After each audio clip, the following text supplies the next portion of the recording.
자, 재미있는 사례 민법 용어 해설입니다. 이번 시간에는 우리가 지금 보려고 하는 것 중에 하나가 이번 시간은 교환계약이라는 거, 우리가 그걸 하나 좀 정리해 드릴게요. 교재는 73페이지 부분이거든요. 자, 73페이지를 참조하시면 돼요. 73페이지 교환계약이라고 하는 부분인데, 우리가 나중에 계약법이라는 걸 배우잖아요. 자, 계약 그럽니다. 우리가 법률행위라는 게 좀 어려워요. 법률행위 그러면 내가 인식하고 있는 내용을 내가 의도한 대로 효과가 발생이 되는 걸 법률행위 이렇게 이야기를 해요. 기본에 내용이 들어가면 나오는데, 계약이 있고 또 하나가 뭐가 있냐면 요 단독행위라는 게 하나가 있어요. 뒤에 가면 나올 건데, 용어 해설할 때. 단독행위는 하나의 의사표시, 한 개. 한 개의 요 의사 표시에 따라서 효과가 발생이 돼요. 요 하나의 의사 표시에 따라 효과가 발생되는 걸 단독행위 이렇게 이야기를 해요. 단독행위. 그와 반대로 계약은 두 개예요, 두 개. 자, 예를 들어보면 갑이란 사람이 자기 집을 을이란 사람한테, 야, 내 집 팔고 싶어. 너 이 내 집, 요 집을 1억에 팔 생각 없어? 라고 이렇게 물어봐요. 1억에 살래? 1억에 살래? 이렇게 물어보는 거. 이게 고급지게 이걸 청약한다 이렇게 이야기를 하거든요. 청약 이렇게 이야기하고, 그 다음에 을이라는 사람이 1억이 괜찮다 이거죠. 마음에 들어요. 그러면 1억에 사겠습니다 이렇게 이야기할 수도 있지만, 거의 대부분들은 보통 매도자가 1억에 팔겠다 그러면 매수자는 뭔가 한번 튕겨보는 거 아닌가요? 그래서 얘한테 뭐라고 하냐면, 야, 1억은 너무 비싸. 내가 8천이면 매입하겠어 라고 이야기를 해요. 그러면 1억을 제시했는데 8천이라고 변경을 가한 거잖아요. 그럼 계약은 성립이 안 되겠죠. 그러면 요 갑이라는 사람은, 야, 8천은 너무 싸다. 그러면 너 내한테 9천에 그럼 사라 하고 9천에 다시 제시를 해요. 그럼 당연히 요것도 없어지겠죠? 그럼 을이 9천에 마음에 들면 콜, 9천에 내가 사겠다라고 이야기를 할 거예요. 그럼 자, 정리를 해보면 요런 거네요. 갑과 을이라는 사람은, 갑과 을은 지금 뭐예요? 하나의 무동산에 대해서 내 집을 1억에 살 생각 있느냐 없느냐 하고 물었잖아요. 자, 다시 정리해보면 이런 거잖아요. 지금 갑은 분명히 자기의 건물을 을이라는 사람에게 1억에 살래요 라고 의사를 표시했어요. 이게 의사거든요. 표시를 했고, 을이라는 사람이 옥신각신하다가 대립되다가 마음에 들면, 그래, 알았어, 내가 당신 집을 1억에 사겠어요 라고 역시 의사를 표시합니다. 그럼 갑의 의사, 매수 제의하는 거 있잖아요. 사실래요? 요걸 우리가 뭐라 그래요? 청약 이렇게 이야기를 하는 거고, 그 다음에 사겠어요 라고 했죠. 요걸 우리가 승낙 이렇게 표현을 해요. 승낙 그럽니다. 그러면 자, 청약과 승낙에 따라서 이렇게 계약이 어떻게 해요? 성립이 돼요. 성립이. 그러면 계약은 의사표시가 몇 개 해야 돼요? 2개 해야 돼요. 하나 가지고는 성립이 안 되거든요. 자, 그런데 우리 민법상에 지금 정해져 있는 게 어떤 게 있냐면, 우리가 배우는 계약은 요게 있어요.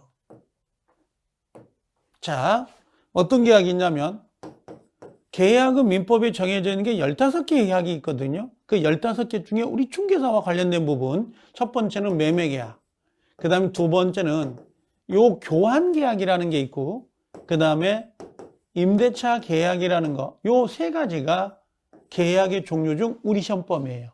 그럼 여기서 좀 짚고 가자는 건 요거 하나예요. 어떤 거냐? 요 매매라는 거 우리 쓰죠. 매매는 흔히 많이 합니다. 문방구에서 볼펜 사오는 거, 편의점에서 삼각김밥 하나 사갖고 오는 거, 아니면 우리가 음식점에 가서 내가 짜장면 하나 시키는 것도 매매가 될 수 있겠죠. 마트에 가서 돈을 지불하고 물건 가져오는 거. 그럼 매매는, 자, 한쪽은 뭐예요? 물건이에요. 물건이라고 하지만 이건 이제 재산권이라고 하는데, 한쪽은 물건을 주고요, 다른 쪽에 반대 당사자는 금전을 지급합니다. 그러면 한쪽에 물건, 한쪽에 금전을 주는 형태를 매매라 그래요. 자, 집을 가져오고 돈을 줘요. 자, 예를 들면 우리가 마트에 가서 뭐 화장지, 두루마리 화장지를 하나 사갖고 오면서 돈을 줘요. 편의점에 가서 음료수라는 물건을 가져오면서 대가를 지불해요. 그렇죠? 물건과 돈. 또 아니면 문방구에 가서 볼펜을 가져오면서 돈을 지불해요. 자, 한쪽은 물건이고 한쪽은 대금, 돈이 들어가면 무조건 뭐라고요? 매매 계약 이렇게 불러요. 그런데 교환 계약은 그럼 뭐냐? 물물 교환이에요. 자, 갑이란 사람이 자, 이렇게 인천에 집을 하나 가지고 있어. 인천에 집을 하나 가지고 있는데, 자, 인천을 떠나서 서울로 올라와야 돼요. 그러면 을이라는 사람이 서울에 아파트를 하나 가지고 있을 수가 있겠죠. 그럼 요 서울에 있는 아파트하고 인천에 있는 아파트를 두 개를 바꿔요. 요거하고 요거를 바꾸는 형태, 요런 형태. 요걸 우리가 뭐라고 하냐면 물건과 물건이 교환된다 해가지고 요걸 우리가 교환계약 그래요. 그래서 교환계약은 매매와 다르게 물건 대 물건, 재산권과 재산권이 변동되는 형태를 우리가 교환계약이다 이렇게 표현을 해요. 자, 그럼 교환계약은 어떤 거냐? 당사 양쪽이라고 돼 있어요. 양쪽이 금전의 소유권 이외, 금전이 아니라 재산권, 요 재산권이라고 할 때 물건이에요. 재산권을 상호 서로 간에 이전할 것을 약정함으로써 성립되는 계약이다라고 되어 있어요. 그러니까 갑도 물건을 주고 을도 물건을 주죠. 여러분들 시골 내려가 보면 그 가끔 운전을 하다 보면 요즘 뭐 주변에 그 주유소 같은 게 있을 거란 말이에요. 그럼 주유소 같은 걸 가끔 보다 보면 매매합니다 이렇게 나오는 경우가 있거든요. 그러면 매매하는 게 보다는 실제는 그 주유소하고 예를 들면 중소도시에 있는 아파트하고 두 개를 이렇게 교환하는 거. 왜냐하면 귀농귀촌을 하다 보니까 그 시골 내려와서 먹고 사는 게 필요해서 그 아파트와 요 주유소를 바꿀 수가 있거든요. 이런 게 교환 계약이에요. 아니면 우리가 흔히 야 내가 요 커피 너 줄 테니까 커피를 줄 테니까 당신이 밥을 줘. 이렇게 이야기하는지 요거 내가 빵 줄 테니까 당신이 먹고 있는 뭐 빵을 줘. 물건과 물건이 바꾸는 건 전부 다 교환 계약이라고 생각하시면 접근하기가 좀 편해요. 자, 그래서 요것들은 유상 계약이고요. 대가를 지불하니까 쌍무 양쪽 다 채무를 부담해요. 쌍무 계약이고 일반적으로 매매에 관한 규정을 준용한다. 이 준용이란 말이 가끔 나오는데 끄집어다가 사용한다. 그러니까 같은 내용이 법이 반복될 수 있거든요. 매매 계약에서도 이 규정이 필요하고 교환 계약에도 그 규정이 필요한데 매매에만 규정을 두고 교환 계약은 없어요. 근데 요게 갖다 끄집어다가 같이 사용해라. 요걸 우리가 준용이라 그래. 준용 그럽니다. 법을 만드는 기술이죠. 같은 내용이 반복되니까 하나만 써놓고 나머지는 끄집어다가 사용하세요. 그래요. 그러면 매매에 관한 규정. 매매는 뭐였었죠? 매매는 한쪽은 물건이고 한쪽은 대금이잖아요. 요게 물건과 대금이 바뀌는 게 교환이거든요. 아니 매매거든요. 근데 이 매매는 매매에 관한 규정을 요 교환계약에도 그대로 사용하겠다라는 겁니다.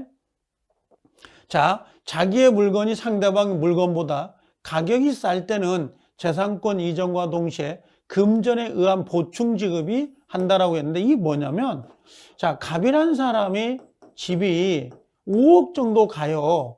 근데 을이라는 사람이 토지를 갖고 있는데요.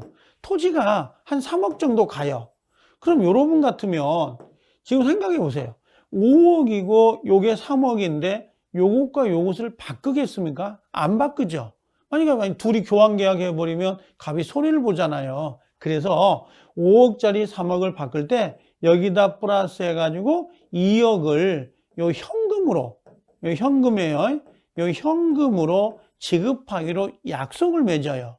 그러면 여기는 5억이고 여긴 지금 물건 3억짜리에다가 현금 2억이 들어가잖아요. 그럼 균형이 맞춰지잖아요. 그래서 요 현금 2억을 우리가 뭐라고 하냐면 요걸 보충금이라 그래요. 보충금. 그래서 원래 물건과 물건이 교환되지만 요 금액이 좀 작을 때는 보충금이 지급되는 경우도 있어요.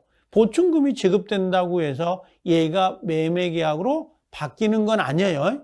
주된 계약은 물건과 물건이 바뀌는 거기 때문에 그래서 보충금을 지급하기로 약속을 하더라도 요건 교환계약이에요. 자, 교환계약은 물건과 물건이 바뀐다. 재산권과 재산권이 바뀐다. 근데 재산의 가치가 차등이 있을 때는 보충금을 지급하기로 약속을 할 수가 있고 보충금을 지급한다 하더라도 그 자체가 매매계약으로 전환되는 것은 아니다. 이렇게 정리를 하시면 될 거예요. 자, 그럼 여기에 보면 뭐라고 되어 있냐면 교환계약은 자, 교환계약은 그랬어요.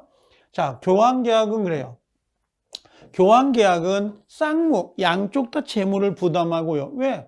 갑이란 사람 부동산, 을이란 사람 부동산, 양쪽 다 채무를 부담하죠.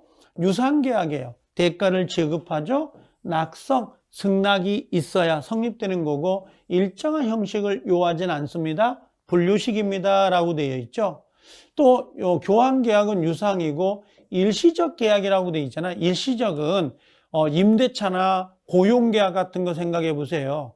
고용계약은 그 회사에 취업이 되면 뭐 예를 들면 적게는 뭐 5년, 뭐 많게는 10년, 30년도 이렇게 가질 수 있잖아요. 계속. 그건 계속적 계약이죠. 근데 이 교환계약은 일시적. 물건과 물건이 바뀌면서 끝나버리는 것이지 계속적으로 연결되는 건 아니에요. 그래서 우리가 보통 매매계약이나 교환계약은 일시적 계약이라 하고 임대차도 보통 2년, 4년 이렇게 길게 살잖아요. 그래서 이걸 계속적 계약 이렇게 표현을 합니다. 그래서 일단 교환계약은 자 금전 이외의 재산권이에요. 상호 이전할 것을 약정하는 계약이다. 또 매매에 관한 규정을 준용한다는 걸 놓치면 안 됩니다. 그 다음에 또 하나 물건 상대방의 물건보다 쌀 때 재산권 이전과 동시에 요 금전을 보충한다. 요걸 우리가 뭐라고 했어요? 요걸 우리가 보충금 그래요. 보충금을 지불한다 하더라도 이 자체가 매매계약으로 전환되는 것은 아니다. 이 정도 정리하면 돼요. 교환계약, 재산권과 재산권이 변경되는 계약을 의미한다는 걸 정리해 주시면 될 겁니다. 자, 이번 시간은 우리가 교환계약을 좀 장황하게 설명을 했습니다만 나중에 가면 이 정도 개념만 알고 있어도 거의 60%가 끝난 거예요. 교환계약이. 그렇게 깊지 않습니다. 자, 이 정도 정리합니다. 자, 고생하셨습니다.